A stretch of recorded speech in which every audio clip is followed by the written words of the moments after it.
বর্তমান সময়ে most of the business owner যে বিষয়টা নিয়ে সাফারিং করছে সেটি হচ্ছে উইনিং কন্টেন্ট কিভাবে বানাবে। আপনি যদি মনে করেন উইনিং কন্টেন্ট মানে সুন্দর ডিজাইন, ভাইরাল ভিডিও অথবা হাই বাজেট, তাহলে আপনি অ্যাবসলিউটলি রং।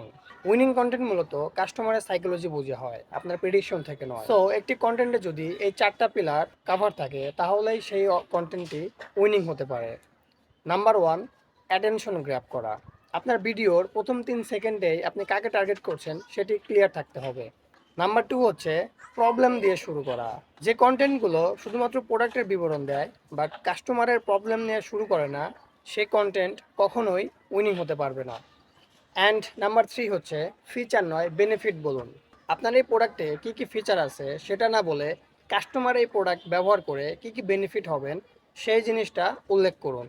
অ্যান্ড নাম্বার ফোরটা আমি বোনাস হিসেবে রেখেছি, সেটা হচ্ছে কন্টেন্টের ডাইভার্সিটি।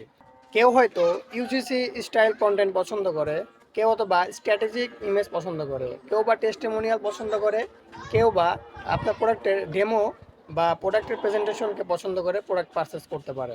তাই আপনাকে একই প্রোডাক্টের এই ধরনের স্টেজ নিয়ে কন্টেন্ট বানাতে হবে। দেন যেটা থেকে ভালো রেসপন্স পাবেন সেটাকে স্কেলের জন্য রেডি করতে পারেন। আপনাকে কেউই কনফার্ম করে বলতে পারবে না যে এই কন্টেন্টটা উইনিং হবে। সো আপনার উইনিং কন্টেন্ট আপনাকেই বের করতে হবে। এরকম বিভিন্ন ধরনের কন্টেন্টের ফর্মুলা অথবা বিভিন্ন ধরনের কন্টেন্ট দিয়ে টেস্ট করে দেন আপনাকে কন্টেন্টটা উইনিং করাতে হবে।